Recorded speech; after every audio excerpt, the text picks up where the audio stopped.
So okay guys, നമ്മൾ ഇന്നത്തെ വീഡിയോയിലൂടെ നമ്മൾ എന്താ നോക്കാൻ പോകണമെന്ന് വെച്ച് കഴിഞ്ഞാൽ, ഞാൻ ഒരു ട്രേഡ് എടുത്തിട്ടുണ്ടായിരുന്നു. ഞാൻ അത് ഗ്രൂപ്പിലൊന്നും ഷെയർ ചെയ്തിട്ടില്ല. സോ ഞാൻ പേഴ്സണലി ഒരു ട്രേഡ് എടുത്തിട്ടുണ്ടായിരുന്നു. ഈ ട്രേഡിൻ്റെ ഡീറ്റെയിൽസ് ആണ്. സോ ഒരുപാട് ബിഗിനേഴ്സ് ഉണ്ട്, ഒരുപാട് ബിഗിനേഴ്സും കാര്യങ്ങളൊക്കെ നമ്മളെ ഗ്രൂപ്പിലും കമ്മ്യൂണിറ്റിയിലും കാര്യങ്ങളൊക്കെ ഉണ്ട്. അപ്പോൾ എല്ലാവർക്കും വേണ്ടിയിട്ടാണ് ഈ ഒരു വീഡിയോ കേട്ടോ. സോ നമ്മൾ എങ്ങനെ ഈ ട്രേഡ് എക്സിക്യൂട്ട് ചെയ്തു, അതേപോലെ തന്നെ ലോട്ട് സൈസ്, റിസ്ക് മാനേജ്മെൻറ്റ്, അതേപോലെ തന്നെ ഇത് ലോസിലേക്ക് കടന്നിട്ടുണ്ടായിരുന്നു ഒരു ടൈമിൽ. അപ്പോൾ നമ്മുടെ മൈൻഡ് സെറ്റപ്പ് കാര്യങ്ങളൊക്കെ നമ്മൾ ഈ ഒരു ഡീറ്റെയിൽഡ് വീഡിയോയിലൂടെ നമ്മൾ നോക്കാൻ പോകുന്നു കേട്ടോ.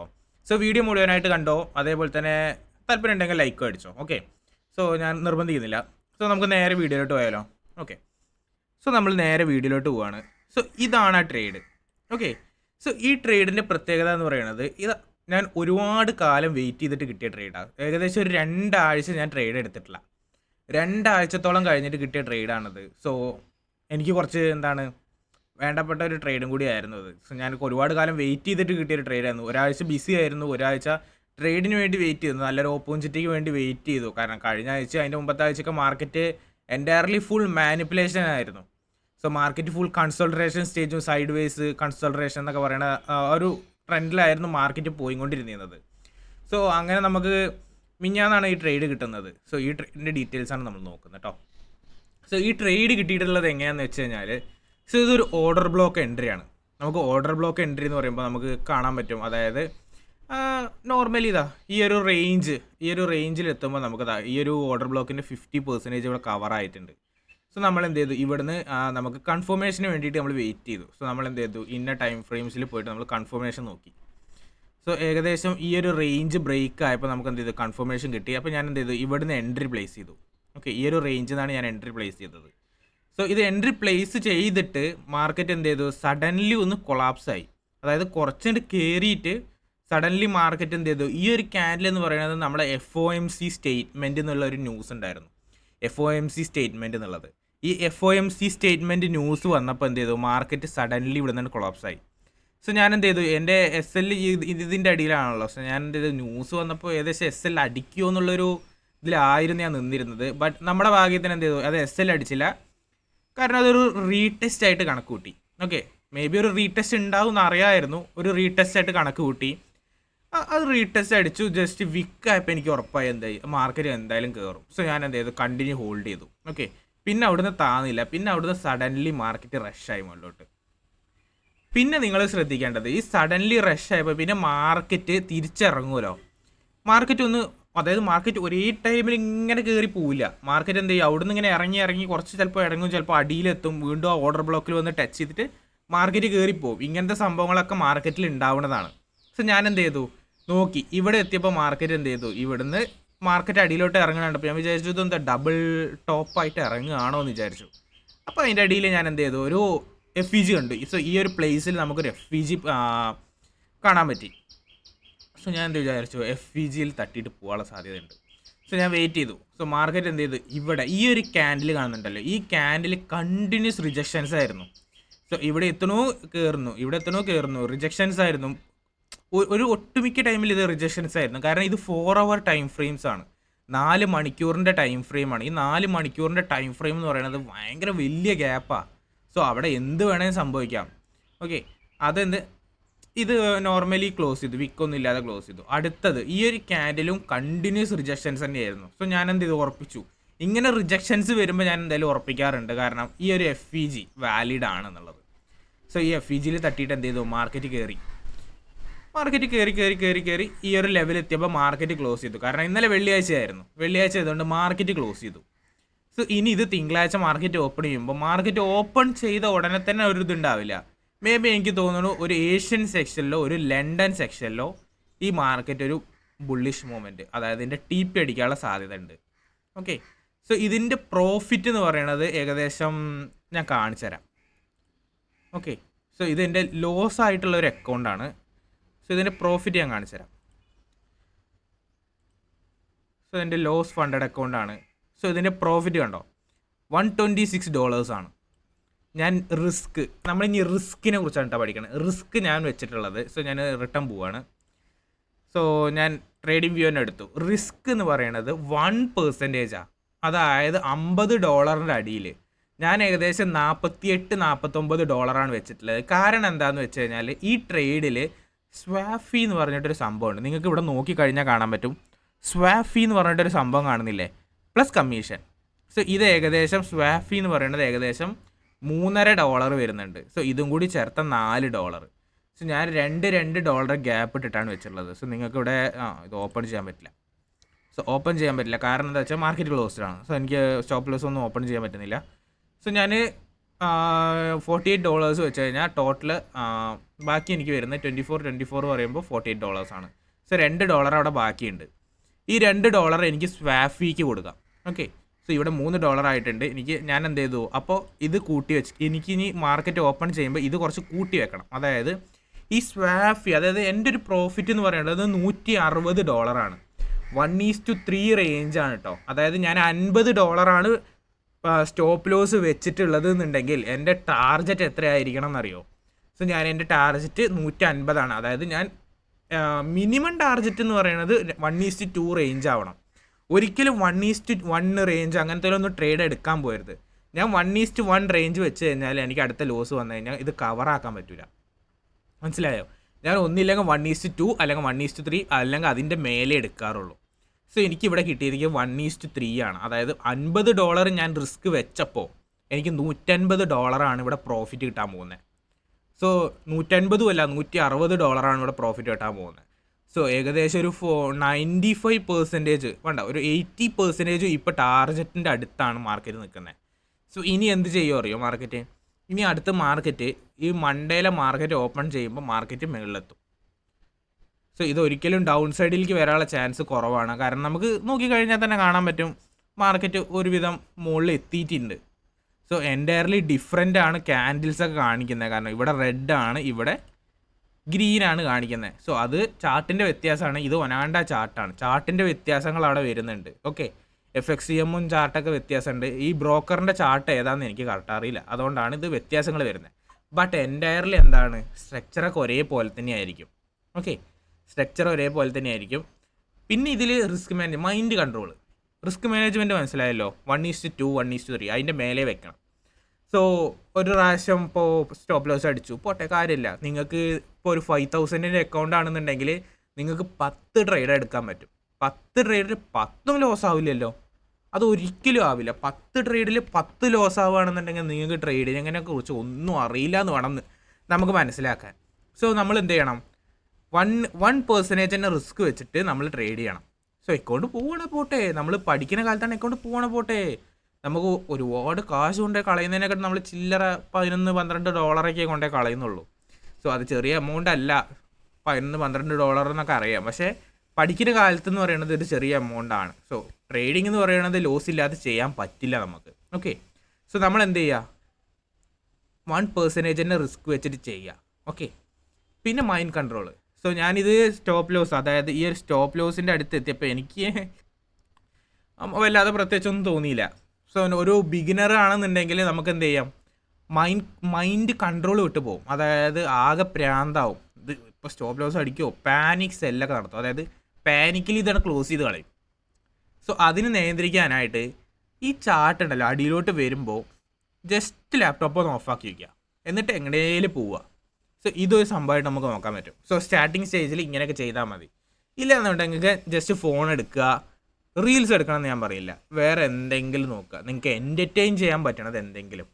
സോ ഗെയിം കളിക്കുക, ഇനിയിപ്പോൾ യൂട്യൂബിൽ ഏതെങ്കിലും വീഡിയോ കാണുക, അങ്ങനെയൊക്കെ എന്തെങ്കിലുമൊക്കെ ചെയ്യാം, മോട്ടിവേഷൻ കാണുക, അങ്ങനെ എന്തെങ്കിലുമൊക്കെ ചെയ്യാം.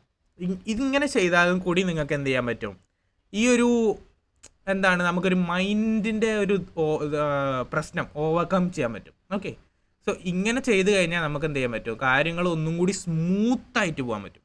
അതായത് ഞാൻ പറയണത് എന്താണെന്ന് വെച്ച് കഴിഞ്ഞാൽ, മൈൻഡ് കൺട്രോൾ ചെയ്യാൻ നിങ്ങൾ തന്നെ വിചാരിക്കണം. അതായത് നിങ്ങളെ തന്നെ എൻ്റർടൈൻ ചെയ്യിക്കണം. സോ ഞാൻ ഡിപ്രഷൻ അടിച്ചിട്ടിരിക്കണം, ഇപ്പോൾ സ്റ്റോപ്പ് ലോസ് അടിക്കുമോ, അയ്യോ എന്ന് പറഞ്ഞ് ഇരിക്കാണ്ടേ നമ്മളെന്ത് ചെയ്യുക, നമ്മളെ തന്നെ എൻ്റർടൈൻ ചെയ്തിട്ട് നമ്മൾ മാക്സിമം നമ്മൾ തന്നെ ഹാപ്പി ആയിട്ട് ഇരിക്കാൻ ശ്രമിക്കുക. നമ്മളെ മൈൻഡ് പോകുമ്പോഴാണ് നമ്മളെന്ത് ചെയ്യുക, ഇത് അത് അടിയിലോട്ട് ഇറങ്ങുന്ന, അപ്പോൾ അവിടെ സെല്ല് കൊടുത്തു, ഇത് മേലോട്ട് പോകണത് പയ്യ കൊടുത്തു, അങ്ങനെ ചെയ്യുന്നത്, ക്ലോസ് ചെയ്ത് വിടുന്നത്. സോ SL അടിക്കുകയാണെങ്കിൽ SL അടിച്ചോട്ടെ, ജസ്റ്റ് 1% അല്ലേ പോകുന്നുള്ളൂ. എൻ്റെ ക്യാപിറ്റൽ വാഷ് ഔട്ട് ആവുന്നില്ലല്ലോ, 1% അല്ലേ പോകുന്നുള്ളൂ. അത് പ്രശ്നമില്ല, നമുക്കത് ഹോൾഡ് ചെയ്യാം. SL അടിക്കുകയാണെങ്കിൽ SL അടിച്ചോട്ടെ, ടി പി അടിക്കണേ ടി പി അടിച്ചോട്ടെ. നമ്മൾ നമ്മളെ കാര്യം എന്ത് ചെയ്യുക, നമ്മൾ പഠിച്ച കാര്യങ്ങൾ റൂൾസ് അവിടെ അപ്ലൈ ചെയ്യുക. അതാണ് നമ്മൾ ചെയ്യേണ്ട കാര്യം. സോ റൂൾസ് അപ്ലൈ ചെയ്ത് കഴിഞ്ഞാൽ നമ്മൾ എന്ത് ചെയ്യാം, ഒരു 90% അവിടെ വിന്നായ. പിന്നെ മാർക്കറ്റാണ്, മാർക്കറ്റിൽ എന്തും സംഭവിക്കാം. മാർക്കറ്റ് ചിലപ്പോൾ അടിയിലോട്ട് വരാം, ചിലപ്പോൾ മേളിലോട്ട് വരാം, എന്തും സംഭവിക്കാം. അതൊന്നും നമ്മുടെ കയ്യിലല്ല. ബട്ട് നമ്മളവിടെ റൂൾസ് അപ്ലൈ ചെയ്തിരിക്കണം. അതാണ് നമ്മൾ ഫസ്റ്റ് ചെയ്യേണ്ട കാര്യം. ഓക്കെ. സോ നമ്മളിവിടെ റിസ്ക് മാനേജ്മെൻറ്റ് പറഞ്ഞു, മൈൻഡ് കൺട്രോളിങ് പറഞ്ഞു. അതേപോലെ തന്നെ ഇനി ഇത് പറയാൻ പോകുന്നത് ഇതിൻ്റെ ലോട്ട് സൈസും കാര്യങ്ങളൊക്കെയാണ്. സോ ലോട്ട് സൈസിൻ്റെ കാര്യം ഞാൻ നിങ്ങൾക്ക് കാണിച്ചു തരാം. സോ നമ്മൾ ലോട്ട് സൈസ് കൺട്രോൾ ചെയ്യേണ്ടത് എങ്ങനെയാണെന്ന് വെച്ച് കഴിഞ്ഞാൽ, സോ ഇവിടെ എനിക്ക് കാണിക്കാം, ബിറ്റ്കോയിൻ ഉണ്ട്, ബിറ്റ്കോയിൻ കാണിക്കാൻ പറ്റും.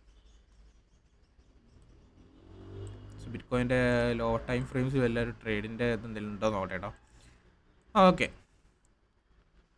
സോ ഞാനൊരു ഉദാഹരണം കാണിച്ചു തരാം. സോ എനിക്കിപ്പോൾ 1% ആണ് റിസ്ക് വയ്ക്കാനുള്ളത്. ഈ ലെഫ്റ്റ് സൈഡ് നോക്കിക്കോട്ടെ, 1% ആണ് റിസ്ക് വയ്ക്കാനുള്ളത്. അപ്പോൾ ഞാൻ എന്ത് ചെയ്തു, എനിക്ക് എൻ്റെ സ്റ്റോപ്പ് ലോസ് വരുന്നത് ഏകദേശം ഈ ഒരു റേഞ്ചിലാണ്. സോ ഞാൻ എന്ത് ചെയ്തു, ഇത് കുറച്ചും കൂടെ ഇറക്കി വെച്ചു. അപ്പോൾ എനിക്ക് എത്ര വരുന്ന അറിയോ? സോ എനിക്ക് സ്റ്റോപ്പ് ലോസ് ഏകദേശം ഈ ഒരു റേഞ്ച്, ഇതിൻ്റെ റേഞ്ചാണ് വെക്കേണ്ടത്. ഇതൊരു ചെറിയ ഉദാഹരണം മാത്രം കേട്ടോ, ഇതൊരു കറക്റ്റ് പൊസിഷനൊന്നുമല്ല, ഒരു ഉദാഹരണമാണ്. സോ ഞാൻ എന്ത് ചെയ്തു, ഇവിടെ ഈ ഒരു ഇതിൻ്റെ അടിയിൽ ഇറക്കി വെച്ചു. ഇതാണ് എൻ്റെ സ്റ്റോപ്പ് ലോസ് പൊസിഷൻ കേട്ടോ. സോ സ്റ്റോപ്പ് ലോസ് പൊസിഷൻ ഇവിടെയാണ്. നിങ്ങൾക്ക് ഞാൻ ചാർട്ടിലും കാണിച്ചു തരാം, അതായത് വരച്ചിട്ടും കാണിച്ചു തരാം. സോ ഇതാണ് സ്റ്റോപ്പ് ലോസ് പൊസിഷൻ എന്ന് വെക്കുക. ഇത് ഞാൻ റിയൽ ചാർട്ടിലാണ് കാണിച്ചു തരുന്നത്. സ്റ്റോപ്പ് ലോസ് പൊസിഷൻ ഇവിടെയാണ്. എനിക്ക് 1% ആണ്, എൻ്റെ അക്കൗണ്ടിൻ്റെ 1% ആണ് 50 ആണ് കേട്ടോ. സോ ഞാൻ എന്ത് ചെയ്തു, ഇപ്പോൾ ഇവിടെ $1.38 കാണിക്കണത്. സോ ഞാൻ എന്ത് ചെയ്തു, ലോട്ട് സൈസ് കൂട്ടി, 1, 2, 3 എന്ന് പറഞ്ഞിട്ട് കൂട്ടി. സോ ഇവിടെ നമുക്ക് അത്രയ്ക്ക് ലോട്ട് വെക്കാൻ പറ്റില്ല, കാരണം നമുക്ക് മാർജിൻ കൂടുതലായിട്ട് യൂസ് ചെയ്യേണ്ടത്. ബിറ്റ്കോയിനിൽ നമുക്ക് മാർജിൻ കൂടുതലായിട്ട് യൂസ് ചെയ്യേണ്ടി വരും. സോ നമ്മൾ എൻ്റയർ ക്യാപിറ്റൽ, അതായത് നമ്മുടെ 5000 മൊത്തമായിട്ട് നമ്മൾ യൂസ് ചെയ്താലും ഇവിടെ 11 വെക്കാൻ പറ്റുള്ളൂ. ഓക്കെ. സോ ഇങ്ങനെ ചെയ്യേണ്ടത് നമ്മൾ മാർജിനും കൂടി, ലിവറേജ് എന്ന് പറയുന്ന സംഭവം കൂടി ഉണ്ട്. ഈ ലിവറേജ് എന്നുള്ള സംഭവം കൂടി നോക്കണം. നമുക്ക് ബിറ്റ്കോയിനിൽ അങ്ങനെ വെക്കാൻ പറ്റില്ല, നമുക്ക് കറൻസി പേയേഴ്സിൽ വെക്കാൻ പറ്റും. ബട്ട് ഞാൻ നിങ്ങൾക്ക് ചാർട്ടിൽ കാണിച്ചു തരാം. സോ ഞാൻ ഒരു ട്രയാങ്കിൾ വരയ്ക്കുകയാണ്, അതായത് ഒരു സ്വിങ് വരയ്ക്കുകയാണ് കേട്ടോ. സോ ഒരു സ്വിങ് വരച്ചു. സോ അടുത്തത് മാർക്കറ്റ് എന്ത് ചെയ്യും, ഈ സ്വിങ് ഇവിടെ എത്തി. ഇനി ഇത് കയറേണ്ട സ്വിങ് ആണ് കേട്ടോ. സോ ഞാൻ എന്ത് ചെയ്തു, ഇവിടുന്ന് ബൈ പൊസിഷൻ അല്ലേ, സോ ലോങ് പൊസിഷൻ എടുത്തു. സോ എനിക്ക് ഇവിടുന്നാണ് ട്രേഡ് എടുക്കേണ്ടത്, ഇവിടുന്നാണ് എനിക്ക് കൺഫർമേഷൻ കിട്ടുക. സോ മാർക്കറ്റ് എന്ത് ചെയ്യുമോ അറിയോ, ഇവിടുന്ന് ഈ ഒരു റേഞ്ച് എത്തുമ്പോഴല്ലേ നമ്മൾ എൻട്രി ഇടുക. ഈ ഒരു റേഞ്ച് എത്തുമ്പോഴല്ലേ നമ്മൾ എൻട്രി ഇടുക. സോ ഞാൻ എന്ത് ചെയ്യുമെന്ന് വെച്ച് കഴിഞ്ഞാൽ, സ്റ്റോപ്പ് ലോസ് ഇതിൻ്റെ പ്രോഫിറ്റ് ടാർഗറ്റ് ഇതിൻ്റെ മേലെ കൊണ്ടുവയ്ക്കും, TP. എന്നിട്ട് സ്റ്റോപ്പ് ലോസ് എനിക്ക് ഇവിടെയാണ് വെക്കേണ്ടത്. സോ ഇവിടെ ഞാൻ എന്ത് ചെയ്യും, ലോട്ട് സൈസ് കൺട്രോൾ ചെയ്യും. ലോട്ട് സൈസ് എങ്ങനെയാണെന്ന് വെച്ച് കഴിഞ്ഞാൽ, ഇവിടെ ഞാൻ എൻട്രി ഇതാക്കി, അതായത് പെൻഡിങ് ഓർഡർ വയ്ക്കും. ഇവിടെ പെൻഡിങ് ഓർഡർ വെച്ചിട്ട് ഞാൻ ഇവിടെ SL ഇവിടെ കൊണ്ടേ വെക്കും. കാരണം എനിക്ക് SL അവിടെ തന്നെയാണ് വേണ്ടത്. എനിക്ക് SL കൂട്ടി വെക്കാനോ കുറച്ച് വെക്കാനോ പറ്റില്ല, എനിക്ക് SL അവിടെ തന്നെ വേണം. സോ ഞാൻ എന്ത് ചെയ്യും, SL ഞാൻ അവിടെ വെച്ചിട്ട് മാർക്കറ്റിനെ ഞാൻ എന്ത് ചെയ്യും അറിയോ. സോ ഈ ഒരു ഇത് ഞാൻ ഇപ്പോൾ എനിക്ക് നോക്കിക്കോട്ടോ. സോ ഇപ്പോൾ ഇവിടെ ഞാൻ SL വെച്ചു, ഇവിടുന്ന് എൻട്രി പെൻഡിങ് വെച്ച് ഇവിടെ SL വെച്ചപ്പോൾ എനിക്ക് 10, അതായത് 0.1 എനിക്ക് വരുന്നത് $10 $10 ഇപ്പോൾ ഇവിടെ മിനിമം എനിക്ക് വെക്കാൻ വരുന്നത്. സോ നമ്മളെ ടാർഗറ്റ് എത്രയാണ്, നമ്മളെ ടാർഗറ്റ് എത്രയാണ്, 1:2 അല്ലേ, ഇത് 1:2 1:3 കൂട്ടാം. ഓക്കെ.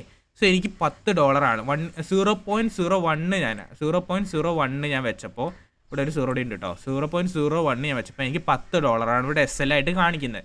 സോ എനിക്ക് മാക്സിമം വെക്കേണ്ട എത്രയാണ്, $50 ആണ്. അപ്പോൾ ഞാൻ എന്ത് ചെയ്തു, അത് 2 സ്പ്ലിറ്റാക്കി. അപ്പോൾ ഞാൻ എന്ത് ചെയ്തു, ഒന്ന് 0.3 ഇട്ടു, ഒന്ന് 0.3 ഇട്ടു. അപ്പോൾ എനിക്ക് എത്രയായി, $30 ഓക്കെ, $30 സോ $30. അടുത്തത് ഞാൻ എന്ത് ചെയ്തു, ഒന്ന് 0.02 ഇട്ടു. സോ ഇത് 0.3 അല്ല കേട്ടോ, 0.03 ആണ് കേട്ടോ. സോ ഞാൻ എന്ത് ചെയ്തു, ഇവിടെ $20 ഇട്ടു. ഓക്കെ. 2 പൊസിഷൻസ് ഞാൻ ഓണാക്കി. ഈ 2 പൊസിഷൻസ് ഞാൻ ഓണാക്കിയപ്പോൾ എനിക്ക് എന്തായി, മാർക്കറ്റ് ഇവിടുന്ന് എനിക്കിവിടെ $50 ഇത് വെച്ചു. അപ്പോൾ നമ്മളെ ഇത് 1:3 ആണെങ്കിൽ നമ്മളെ പ്രോഫിറ്റ് ടാർഗറ്റ് എത്രയായിരിക്കും, $150 ആവൂലേ, $150 അല്ലേ. അതായത് 1:3, അതായത് എൻ്റെ സ്റ്റോപ്പ് ലോസിൻ്റെ 3 ടൈംസ് ഇരട്ടി, 1:50. $150 ആണ് എൻ്റെ പ്രോഫിറ്റ് ടാർഗറ്റായിട്ട് വരുന്നത്. മനസ്സിലാവുന്നുണ്ടോ? സോ ഞാൻ ഇത് SL അടിച്ചാൽ, അതായത് ഇത് ഞാൻ കാൽക്കുലേറ്റ് ചെയ്യും. ഓക്കെ. ഇതിനെ ഞാൻ എന്ത് ചെയ്യും, ഇതിൽ ഒരു പൊസിഷൻ എനിക്ക് വരുന്നത് $75. ഈ $75 ഞാൻ കുറച്ചിട്ട് ഞാൻ എന്ത് ചെയ്യും, $50 ആക്കും, 1% ആക്കും. ഓക്കെ, എൻ്റെ ഫസ്റ്റ് ടി പി എന്ന് പറയുന്നത് 1% ഞാൻ കൊണ്ടുവയ്ക്കും. അതായത് എൻ്റെ ഫസ്റ്റ് ടി പി എന്ന് പറയുന്നത് ഏകദേശം ഒരു $50, അതായത് 1:2. ഈ ഒരു ഫസ്റ്റ് ഒരു 2 പൊസിഷനായിട്ടല്ലേ നമ്മൾ സ്പ്ലിറ്റ് ആക്കിയിട്ട് ഓണാക്കുക. അപ്പോൾ ഞാൻ എന്ത് ചെയ്തു, ഒരു ടി പി ഞാൻ വലിച്ചു നീട്ടും. എന്നിട്ട് 50 എത്തുന്നത് എവിടെയാണോ ഇവിടെയാണ് കൊണ്ടുവയ്ക്കും. സോ 50 എത്തുന്നത് ഇവിടെയാണ്, ഈ ഒരു റേഞ്ചിലാണ് 50 എത്തുന്നുണ്ടെങ്കിൽ ഞാൻ എൻ്റെ ഫസ്റ്റ് ടി പി അവിടെ വയ്ക്കും. സെക്കൻഡ് ടി പി ഓൾവേസ് ഇതിൻ്റെ മേലെ 75 ഇതിൻ്റെ മേലെ വയ്ക്കും. $75 എന്ന് പറഞ്ഞിട്ട് അതിൻ്റെ മേലെ വയ്ക്കും. സോ എന്ത് ചെയ്യും, ഫസ്റ്റ് ടി പി അടിച്ചിട്ട് ഇറങ്ങി വന്നാലും നമുക്ക് സ്റ്റോപ്പ് ലോസ് നമ്മളെന്ത് ചെയ്യും, ഫസ്റ്റ് ടി പി അടിക്കുമ്പോൾ നമ്മൾ ഓൾറെഡി സ്റ്റോപ്പ് ലോസ് ഇവിടെ വെക്കില്ലേ. സോ ഞാൻ എൻ്റെ ഫസ്റ്റ് ഇവിടെ വന്നിട്ട് എൻ്റെ ഫസ്റ്റ് ടി പി അടിച്ചാലും, സോ നോക്കിക്കോട്ടോ, ഒരു മിനിറ്റ്. സോ ഇവിടെ ഇറങ്ങി വന്നിട്ട് എൻ്റെ ഫസ്റ്റ് ടി പി അടിച്ചാലും, ഫസ്റ്റ് ടി പി അടിച്ചിട്ട് SL അടിച്ചാലും ഞാൻ എത്ര ഡോളർ പ്രോഫിറ്റാണ്, 1% പ്രോഫിറ്റാണ്. $50 ഞാൻ പ്രോഫിറ്റിലാണ്. ഓക്കെ, $50. ഇനിയിപ്പോൾ പോട്ടെ, മാർക്കറ്റ് ഇങ്ങനെ കയറിയിട്ട് കുറച്ച് ഇങ്ങോട്ട് ഇറങ്ങിയാലും പ്രശ്നമില്ല. കാരണം എന്താ, കുറച്ച് ഇറങ്ങിയിട്ട് മാർക്കറ്റ് അടുത്ത ടി പി അടിച്ചാൽ നമ്മൾ ഓവറോൾ എത്രയായി, 75ഉം 50ഉം എത്രയായി, $125 അല്ലേ, $125 തന്നെയാണ് തോന്നുന്നുണ്ട്. 70 $125 പ്രോഫിറ്റിലാണ്. $125 നമ്മൾ പ്രോഫിറ്റിലല്ലേ, അത്ര മതി. നമ്മളെ ലക്ഷ്യം എന്ന് പറയുന്നത് നമ്മൾ മാർക്കറ്റിനെ മേലെ എത്തിക്കണം എന്നല്ല, നമ്മൾ മാർക്കറ്റിൽ നിന്ന് പ്രോഫിറ്റ് വാരണം എന്നാണ് നമ്മളെ ലക്ഷ്യം. ഓക്കെ, സോ മാർക്കറ്റിൽ നമ്മൾ എന്ത് ചെയ്യണം, മാർക്കറ്റിൽ നമ്മൾ always first T P second T P എന്ന് പറഞ്ഞിട്ട് സ്പ്ലിറ്റാക്കി വെക്കണം. ഈ സ്പ്ലിറ്റാക്കി വെക്കുമ്പോഴാണ് നമ്മൾ എന്ത് ചെയ്യുന്നത്, മാർക്കറ്റിൽ നമ്മൾ വിന്നാവുന്നത്. സോ ഈ കാര്യങ്ങളൊക്കെ നിങ്ങൾ ശ്രദ്ധിക്കുക, മാക്സിമം ശ്രദ്ധിക്കുക. കാരണം ഇതെന്ന് പറയുന്നത് വളരെ ഇമ്പോർട്ടൻ്റ് ആയിട്ടുള്ള കാര്യങ്ങളാണ്. നമ്മൾ ബിഗിനേഴ്സിന് വേണ്ടി സ്പെഷ്യലായിട്ട് മെയ്ഡ് ചെയ്യുന്ന ഓരോ വീഡിയോസാണ്. സോ ഞാൻ കുറച്ച് ബിസി ആയിരുന്നു, അതുകൊണ്ടാണ് ഇത് ഇത്രയും നേരം വൈകിപ്പോയത്. സോ ഇത് എന്തായാലും ഇപ്പം തന്നെ ഞാൻ അപ്ലോഡ് ചെയ്യും. കാരണം ഓൾമോസ്റ്റ് 4-5 ദിവസമായി നമ്മൾ വീഡിയോ ഒക്കെ അപ്ലോഡ് ചെയ്തിട്ട്. സോ എന്തായാലും ഇത് ഇന്ന് തന്നെ ഇറങ്ങും. ഓക്കെ, സോ ഇത്രയും കാര്യങ്ങൾ നിങ്ങൾ കൺട്രോൾ ചെയ്ത് നിങ്ങളിത് പ്രാക്ടീസ് ചെയ്ത് ഒക്കെ സെറ്റാക്കി കഴിഞ്ഞ് കഴിഞ്ഞാൽ നിങ്ങൾക്ക് എന്ത് ചെയ്യാൻ പറ്റും, മാർക്കറ്റിൽ പയ്യെ പ്രോഫിറ്റ് ആക്കാൻ പറ്റും. അല്ലാതെ നമ്മുടെ സഞ്ജു മൊണ്ണ പറയണ പോലെ, മറ്റേ സഞ്ജു ടെക്കി ഉണ്ടല്ലോ, സഞ്ജു ടെക്കി പറയണ പോലെ നമുക്ക് എന്ത് ചെയ്യാൻ പറ്റില്ല. ഇൻഡിക്കേറ്റർ ഗായ്സ്, ഇൻഡിക്കേറ്റർ യൂസ് ചെയ്തിട്ട് നമുക്ക് ഞാനിന്ന് 8000 രൂപ ഉണ്ടാക്കി, ഞാനിന്ന് 10000 രൂപ ഉണ്ടാക്കി എന്നൊന്നും പറയണ പോലെ പറ്റൂല. അവൻ്റെ മാസം P&L കാണിക്കാൻ പറഞ്ഞു കഴിഞ്ഞാൽ അവൻ മുട്ട് കുത്തിപ്പോവും. മനസ്സിലായോ, അവൻ്റെ മാസം P&L കാണിക്കാൻ പറഞ്ഞാൽ അവൻ കഴിഞ്ഞു അവൻ്റെ കത്തിക്കൽ. സോ ഇതൊക്കെ വെറുതെയാണ്, ഇതൊന്നും കാര്യം തന്നെ ഇല്ല, വെറുതെ കടന്ന പ്രശ്നങ്ങളാണ്. ആ ഇൻഡിക്കേറ്ററിൻ്റെ വില എത്രയാണെന്നറിയോ, 15000 രൂപ. 15000 രൂപ കൊടുത്തിട്ട് ഇൻഡിക്കേറ്റർ വാങ്ങണോ അതോ 5000 രൂപ കൊടുത്ത് ഫണ്ടഡ് അക്കൗണ്ട് വാങ്ങിയിട്ട് സ്വയം പഠിക്കണോ എന്നുള്ളത് നിങ്ങൾ തന്നെ ആലോചിച്ചേക്കാം. ഒരു ഇൻഡിക്കേറ്ററിനും എന്ത് ചെയ്യാൻ പറ്റില്ല, ഹിസ്റ്റോറിക്കൽ ചാർട്ടാണ് ഇൻഡിക്കേറ്റർ അനലൈസ് ചെയ്യുന്നത്, ഒരിക്കലും ഫ്യൂച്ചർ പ്രെഡിക്റ്റ് ചെയ്യാൻ പറ്റില്ല.